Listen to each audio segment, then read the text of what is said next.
મિત્રો સ્વાગત છે તમારું અમારી ચેનલ ગુજ્જુ લવ પહેલી ચેનલમાં। તો મિત્રો આપણે આજે એવી સ્ટોરી વિશે વાત કરવાના છીએ કે તમે સાંભળીને ચોંકી જશો।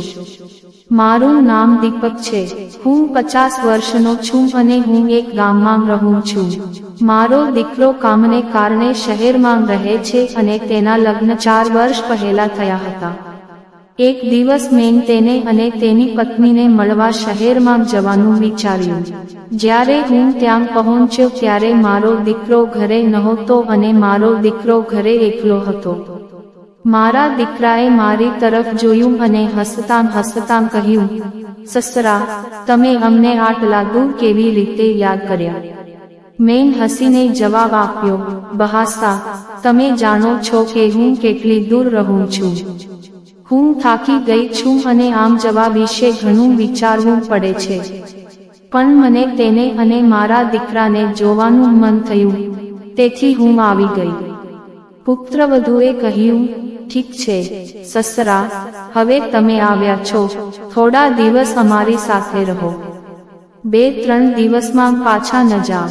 મેં તેની વાત માની અને કહ્યું, બહાસા, હવે હું અહીં 2-3 મહિના રહેવાનું વિચારી રહી છું। મારી વાત સાંભળીને પુત્રવધુ ખુશ થઈ ગઈ અને કહ્યું, સસરા, તમે પહેલા કરતાં વધુ ભરેલા દેખાશો। ગામડાનું ભોજન ખૂબ સારું છે। મેં પણ હસીને કહ્યું, બહાસા, આ તો છે। ગામડાના ખોરાક, પીણા અને કામની અસર થશે। હવે મને કહો કે મારો દીકરો ક્યાં છે? મેં તેને ઘણા સમયથી જોયો નથી। આ સાંભળતા જ મારી પુત્રવધુનો ચહેરો ઉદાસ થઈ ગયો। મેં તરત જ પૂછ્યું કે શું થયું? પછી અચાનક તે ઉદાસ થઈ ગઈ। જ્યારે મેં મારી પુત્રવધુને તેના દીકરા વિશે પૂછ્યું ત્યારે તે થોડીવાર ચૂપ રહી અને ધીમેથી બોલી, સસરા, મેં તમને થોડા દિવસ પહેલા કહ્યું હતું કે અમારો ઝઘડો થયો હતો અને તે ગુસ્સામાં ઘર છોડીને ક્યાંક ચાલ્યો ગયો હતો। મેં કહ્યું, વહુવધુ, તમે મને કહો છો કે મારો દીકરો ઘર છોડીને ગયો અને આ કેવી રીતે થઈ શકે?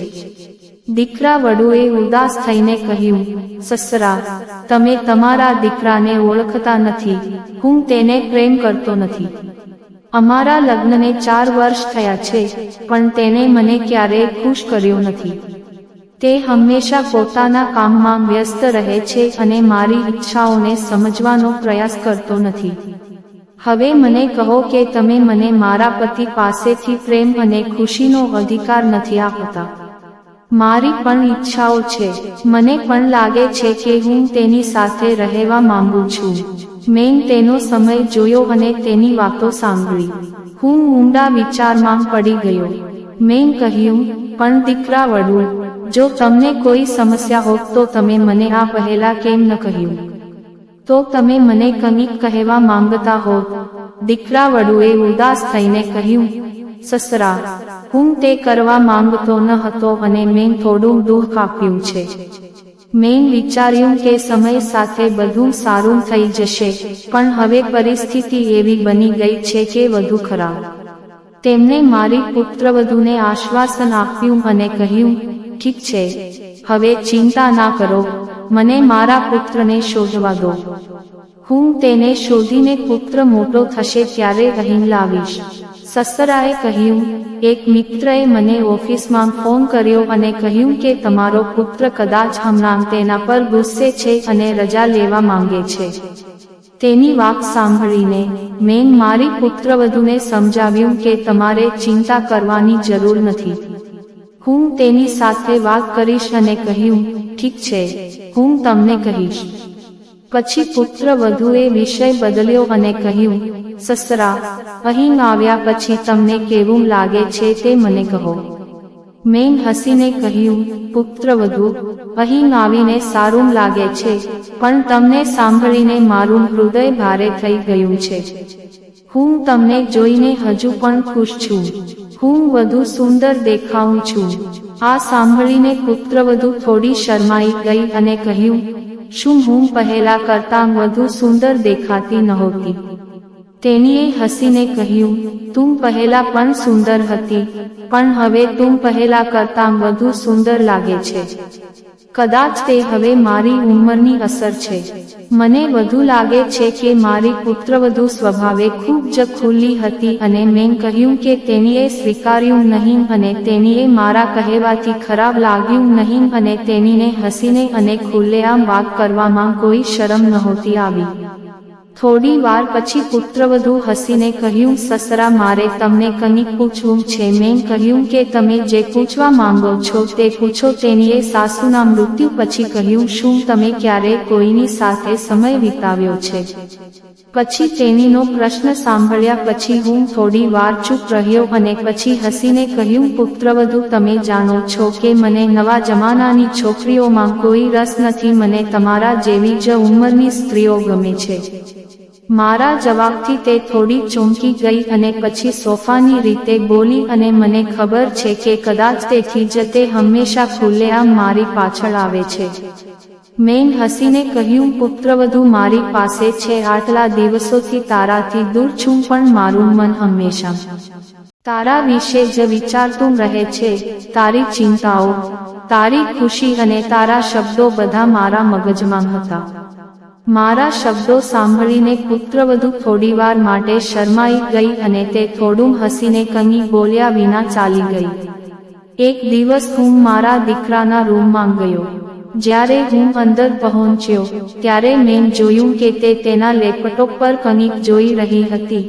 તે સ્ક્રીન પર ખૂબ જ ધ્યાનથી જોઈ રહી હતી અને હું રૂમમાં આવ્યો અને મને ખ્યાલ પણ ન આવ્યો. મેં તેને ધીમેથી પૂછ્યું, તું શું જોઈ રહી છે? તેણે તરત જ લેપટોપ સ્ક્રીન બંધ કરી અને મારી તરફ જોયું. તેની આંખોમાં થોડી સતર્કતા હતી, પણ તે કંઈ બોલી નહીં. મેં ફરીથી પૂછ્યું, શું થયું? તમે આટલી બધી નજરથી કેમ જોઈ રહ્યા હતા? પણ તેણીએ આ પ્રશ્ન અવગણ્યો અને જાણી જોઈને વિષય બદલવાનો પ્રયાસ કર્યો. સસરા, તમે અહીં કેમ આવ્યા? મને કંઈક જોઈતું હતું. મેં હસીને કહ્યું, સાચું કહો, મને ભૂખ લાગી છે. કૃપા કરીને કંઈક ખાવાનું બનાવો. તે તરત જ ઊભી થઈ અને કહ્યું, બેસો, હું તમારા માટે કંઈક બનાવીશ. તે પછી તે ઝડપથી રૂમમાંથી બહાર નીકળી ગઈ અને મને લાગ્યું કે તે કંઈક છુપાવવાનો પ્રયાસ કરી રહી છે. તેના વર્તનમાં થોડી અસ્વસ્થતા હતી, જે મને સ્પષ્ટ દેખાઈ રહી હતી. જ્યારે પુત્ર ડેર રૂમમાંથી બહાર ગયો ત્યારે મારી ઉત્સુકતા વધી રહી હતી અને આચાર્યને આશ્ચર્ય થયું કે આ પુત્ર ડેર મને આટલી ગંભીરતાથી શું જોઈ રહ્યો હતો અને આટલા બધા આગમન પછી મેં આટલી ઝડપથી લેપટોપ બંધ કરી દીધું. મારા માટે મારી જાતને રોકવી મુશ્કેલ બની ગઈ હતી. મેં ધીમે ધીમે મારી પુત્રવધુનું લેપટોપ ચાલુ કર્યું અને જાણે સ્ક્રીન ચાલુ હોય અને મારું મન સ્ક્રીન પર જે જોયું તેનાથી વિચલિત થઈ ગયું. મારી આંખો સામેના આ દ્રશ્યે મારા મનમાં ઘણા પ્રશ્નો ઊભા કર્યા જેની મેં ક્યારેય કલ્પના પણ નહોતી કરી. હવે મને સમજાવા લાગ્યું કે મારી પુત્રવધુ કેમ આટલી બેચેન હતી અને તેણે તરત જ લેપટોપ કેમ બંધ કરી દીધું. હું મૂંઝવણમાં હતી કે આ વિષય પર વાત કરવી યોગ્ય રહેશે કે નહીં. આ સમયે મેં મારી પુત્રવધુના પગલાંનો અવાજ સાંભળ્યો અને તે રૂમમાં પાછી આવી રહી હતી. મેં ગભરાટમાં ઝડપથી લેપટોપ બંધ કરી દીધો અને તેને તેની બાજુમાં મૂકી દીધો જાણે મેં કંઈ જોયું જ ન હોય. અને તે દીકરો મારા રૂમમાં આવ્યો અને હસતાં હસતાં મારા સસરા, તમારું ભોજન તૈયાર છે. તમે ભૂખ્યા છો, તેથી મેં ઝડપથી કંઈક બનાવ્યું હતું. ચાલો ખાઈએ. તેની વાત સાંભળીને મને થોડી આશા જાગી. મેં વિચાર્યું કે કદાચ મારે તેની સાથે સીધી વાત કરવી જોઈએ.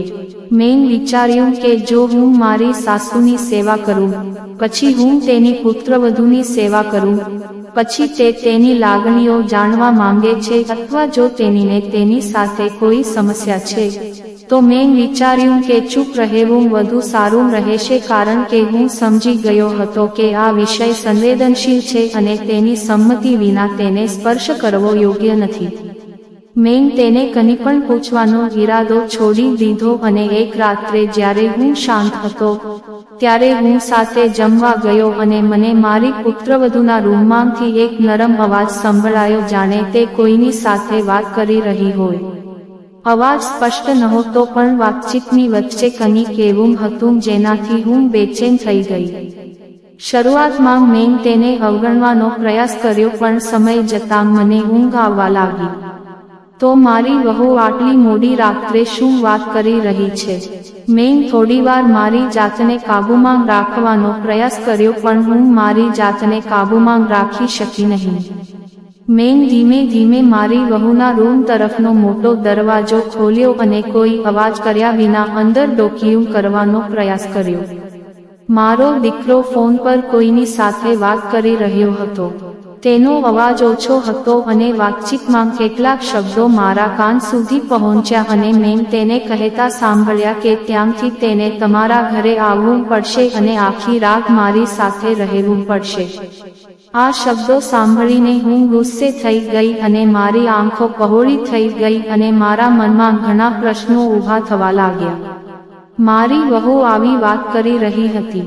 આ વહુ, જેને હું હંમેશા સરળ અને સારી માનતી હતી, તે આવી વાત કેમ કરી શકે છે અને તેને શું વાત કરી હતી? તે પછી મેં તેને જોઈ અને ફોન કાપી નાખ્યો. પછી મારો દીકરો રૂમમાં ફરવા લાગ્યો અને એવું લાગતું હતું કે તે કંઈક માટે તૈયારી કરી રહી છે. તેના કાર્યોથી મારા મનમાં વધુ શંકાઓ ભરાઈ ગઈ. હું તેને હવે ત્યાં રાખી શકી નહીં અને મેં વિચાર્યું કે જો તે મને જોઈ લેશે તો તે કદાચ ગેરસમજ કરી શકે છે. તેથી હું ધીમે ધીમે મારા રૂમમાં પાછો ફર્યો અને મારા પલંગ પર સૂઈ ગયો. મારી પુત્રવધૂ અને તેના શબ્દો અને કાર્યો મારા મગજમાં ફરવા લાગ્યા. શું તે ખરેખર કોઈને ફોન કરી રહી હતી? અને જો એમ હોય તો મેં રાત્રે તેને સુવડાવવા માટે આટલી બધી કોશિશ કેમ કરી? પણ મારી ચિંતા મને ઊંઘવા દેતી નહોતી અને મારી પુત્રવધૂ શું કહી રહી છે અને તેના વર્તન પર વિશ્વાસ નહોતો. મારા મનમાં પ્રશ્નો ઊભા થઈ રહ્યા હતા અને હું વિચારી રહ્યો હતો કે આ પરિસ્થિતિમાં મારે શું કરવું જોઈએ.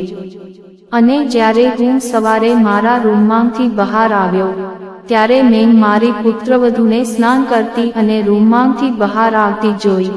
તેના વાળ પર બાંધેલા હતા. ટુવાલ વીંટાળેલો હતો અને તે તેને સૂકવવામાં વ્યસ્ત હતી. મેં તેની ખુશી જોઈ અને મને લાગ્યું કે તેને પોતાની જાતને કાબૂમાં રાખવી જોઈએ. તેને કહ્યું કે તેને મને નાસ્તો આપવો જોઈએ અને કારણ કે તે ભૂખી હતી અને તે રસોડામાં ગઈ અને થોડા સમય પછી તે મારા માટે નાસ્તો લાવી. જ્યારે મને નાસ્તો આપવામાં આવ્યો ત્યારે અચાનક તેનો પગ લપસી ગયો. તે પોતાનું સંતુલન જાળવી શકી નહીં અને તે જમીન પર પડી ગઈ અને પડતાં પડતાં હું ડરી ગઈ અને તરત જ તેને મદદ કરવા માટે નીચે ઝૂકી ગઈ. મેં તેના બંને હાથ મજબૂતીથી પકડી લીધા અને તેને ટેકો આપવાનો પ્રયાસ કર્યો. જ્યારે મેં તેના હાથને સ્પર્શ કર્યો ત્યારે મને એક અલગ જ લાગણીનો અનુભવ થયો જે શબ્દોમાં વ્યક્ત કરવી મુશ્કેલ હતી. જ્યારે મેં તેની આંખોમાં જોયું ત્યારે તેની આંખોમાં થોડો દુખાવો હતો પણ તેમાં કંઈક એવું હતું જે હું સમજાયું નહીં. મેં તેને ઉપાડવાના નામે થોડીવાર તેના પગ પકડી રાખ્યા. કદાચ હું જાણવા માંગતો હતો કે તે તેની પરિસ્થિતિ વિશે કેવી લાગણી અનુભવી રહી છે. દીકરો વધુ મારી તરફ જોતો હતો પણ તેને કંઈ કહ્યું નહીં. તેની આંખોમાં કોઈ વિરોધ કે ફરિયાદ નહોતી. મને લાગ્યું કે તે આ ક્ષણ અનુભવી રહી છે. થોડા સમય પછી મેં તેને ઉઠવામાં મદદ કરી અને તેને ટેકો આપ્યો અને ઊભી થઈ અને તેના કપડાં ગોઠવવાનું શરૂ કર્યું. મેં પૂછ્યું, વાહ, તમે ઠીક છો? દુઃખ થયું કે તેણીએ હસીને કહ્યું કે હું ઠીક છું. સસરા થોડા સરકી ગયા. તું થોડી વાર બેસો, હું બીજો નાસ્તો લાવીશ. પછી તે રસોડામાં ગઈ અને જ્યારે હું હોલમાં બેઠો હતો ત્યારે મેં જોયું કે તે એક બાજુ નજર કરીને મારી સામે હસતી હતી. હવે મને પણ મારી વહુ વિશે આ વિચારો આવવા લાગ્યા. પણ પછી મેં વિચાર્યું કે હું આપના સંબંધોને કલંકિત નહીં થવા દઉં. તે પછી મેં મારી જાતને આ ઘટના ભૂલી જવા માટે મજબૂર કરી અને નાસ્તો કર્યા પછી હું મારા રૂમમાં ગયો. હું મારા રૂમમાં આરામ કરી રહ્યો હતો અને હું સારી રીતે સૂઈ રહ્યો હતો. અચાનક મને લાગ્યું કે કોઈ મારા માથા પર હળવેથી હાથ લગાવી રહ્યું છે. તે એટલી સૌમ્ય અને પ્રેમાળ હતી કે તેણે મને જગાડી દીધો. હું તરત જ ઊભી થઈ અને બેઠી. મારી પુત્રવધુ મારી સામે બેઠી હતી. તે શાંતિથી મારી તરફ જોઈ રહી હતી. તેના હાથ મારા માથા પર ફરી રહ્યા હતા. હું થોડો ચોંકી ગયો અને પૂછ્યું, આ સમયે? મારી પુત્રવધુએ હસીને કહ્યું, સસરા, તમે કેમ આશ્ચર્યચકિત છો? મને કોઈ ચિંતા નથી અને હું ફક્ત અહીં બેઠી હતી. જ્યારે મેં તે સાંભળ્યું ત્યારે હું તેનું વર્તન સમજી શક્યો નહીં. હું આશ્ચર્યચકિત થઈ ગયો અને કંઈ કહ્યું નહીં. પછી મારા પુત્રએ મને પૂછ્યું, સસરા, તમે મારા વિશે શું વિચારો છો? જ્યારે તેમને તે સાંભળ્યું ત્યારે હું થોડો મૂંઝવણમાં મુકાઈ ગયો. મેં જવાબ આપ્યો, તમે શું કહેવા માંગો છો તે તમે સમજી શકતા નથી. મારા પુત્રએ હળવા સ્મિત સાથે કહ્યું, સસરા, કદાચ તમે સમજો છો કે હું શું કરવા માંગુ છું. તમને ખબર હોવી જોઈએ કે હું શું અનુભવું છું. હું જાણવા માંગુ છું કે મને જોયા પછી તમને શું લાગે છે. મેં કહ્યું, દીકરા, જો હું તમને સત્ય કહું તો તમને કોઈ વાંધો નહીં આવે. મારી પુત્રવધુએ કહ્યું, હા, મને કોઈ વાંધો નથી. મેં કહ્યું, પુત્રવધુ, મને તમે ખૂબ ગમે છે અને હું ઘણા સમયથી તમારા વિશે વિચારી રહી છું. મારી પુત્રવધુ હસવા લાગી અને બોલી, પુત્રવધુ, હવે તમે મને ખુશી આપી શકો છો. મેં કહ્યું, આ યોગ્ય તક છે. પછી મેં મારી પુત્રવધુને ગળે લગાવી અને કહ્યું, હું હવે વધુ પ્રેમાળ રહી શકતી નથી. તે દિવસે તમે મારા રૂમમાં તમારા લેપટોપ સાથે બેઠા હતા. જ્યારે હું નાસ્તો કરવા રસોડામાં ગયો, મેં તમારું લેપટોપ લીધું. સ્ક્રીન પર જે જોયું તેના પરથી મને સમજાયું કે હું તમને ખુશ કરી શકું છું. તેથી જ મેં આજે તેને ખુશ કરવા માટે આ તકનો લાભ લીધો. પછી દીકરાએ કહ્યું, સસરા, જ્યારે તમારો દીકરો મને છોડીને ગયો ત્યારે મને ઘણી આર્થિક સમસ્યાઓનો સામનો કરવો પડ્યો. મેં એમ પણ કહ્યું, દીકરા, તમે કહ્યું હતું કે તમારો દીકરો ગુસ્સામાં ક્યાંક ગયો છે. દીકરાએ કહ્યું, હું તમને ખોટું બોલી રહ્યો છું. મને લાગ્યું કે તમે આટલા દિવસો પછી આવ્યા છો અને તમારાથી ગુસ્સે છો. જો તમે ગુસ્સે હો તો હું તમને પસંદ ન કરત. દીકરાએ કહ્યું, તમે મને છોડીને ગયા ત્યારથી મારી ફરિયાદો પૂરી થઈ રહી નથી. તેને આ કહ્યું અને ઉદાસ થઈ ગયો અને કહ્યું, જ્યાં સુધી મારો દીકરો તમારી જરૂરિયાતો પૂરી ન કરી શકે ત્યાં સુધી હું તમારી બધી શરતો પૂરી કરીશ. આ સાંભળીને દીકરાના ચહેરા પર સ્મિત આવી ગયું. તે પછી તે નાસ્તો બનાવવા રસોડામાં ગઈ. હું 6 મહિના સુધી દીકરાના ઘરે રહી અને તેની સાથે 6 મહિના વિતાવ્યા. મિત્રો, જો કોઈ સ્ત્રીને તેના પતિ પાસેથી માનસિક, ભાવનાત્મક કે શારીરિક સંતોષ ન મળે તો તે બીજે ક્યાંક સંતોષ શોધે છે. જો કોઈ સ્ત્રીની જરૂરિયાતો પૂરી ન થાય તો તે પોતાની ખુશી માટે અન્ય લોકો સાથે સંબંધ બાંધવાનો પ્રયાસ કરે છે. પતિએ તેની પત્નીની ભાવનાત્મક અને શારીરિક સુખાકારીનું ધ્યાન રાખવું જોઈએ જેથી તેને કોઈ ખોટા રસ્તે ન જવા દો અને તમારા સંબંધમાં સંતુષ્ટ રહો. મિત્રો, આજની વાર્તા વિશે તમારો શું અભિપ્રાય છે? મિત્રો, તમને આ વાર્તા કેવી લાગી કોમેન્ટ કરીને જણાવો અને તમને આ વાર્તા ગમી હોય તો ગુજ્જુ લવ પહેલી ચેનલને સબસ્ક્રાઇબ કરો.